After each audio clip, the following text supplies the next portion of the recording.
My parents threw away my entire childhood to become one of those traveling RV families, and I hate them for it every day.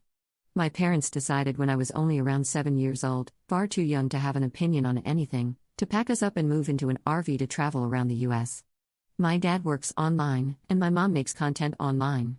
She's not huge by any means, but big enough that we get recognized sometimes and big enough that I've had a camera shoved in my face for as long as I can remember.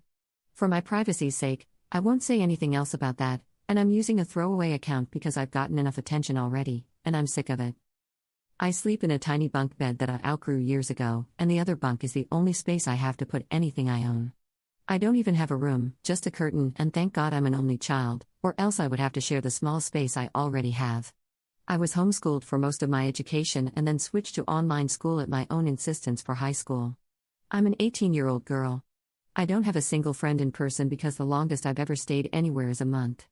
I don't have a job and no way to get one because I'm not stationary, unless I find one online, which also means I have no way to move out and get away from them.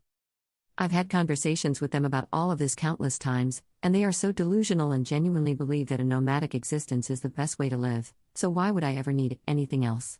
I hate them for treating me like some pet they can just drag along in their plans rather than their child. I hate traveling, I don't like heat, I hate dealing with bugs, and I'm so sick of hiking. I can't wait for the day that I finally figure out a way to get away from them, their morning hikes, and cameras in my face.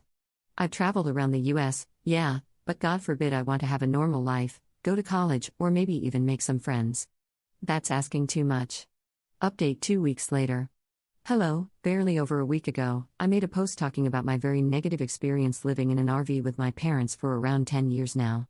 Despite it being such a short time since I posted, a lot has changed for me. I don't know how many people here would be interested in an update on my situation, but I know quite a few were very concerned and would probably appreciate one, so here it is. Also, fair warning, this is a fairly lengthy post, I have a tendency to ramble. I had a lot of people give me really helpful advice, resources, and even offers to help personally, some being questionable, admittedly, but the majority being genuinely concerned and wanting to help. I very much appreciate that. It was slightly overwhelming, to be honest, and I ended up not responding to a lot of people, so you'll all have to forgive me for that. But even if I didn't respond much, I have been researching a lot of the information people gave me. Something that stood out to me was people asking if I had any family I could stay with, to which I had to respond, not that I know of, because I don't have anyone on my dad's side of the family, and my mom has strictly no contact with hers. I did not know if they were alive, if they cut her off, if she cut them off, or even any details about them, and my mom had never wanted to talk about it. What little information I did have was my mom's maiden name, which is pretty uncommon, and where she was born.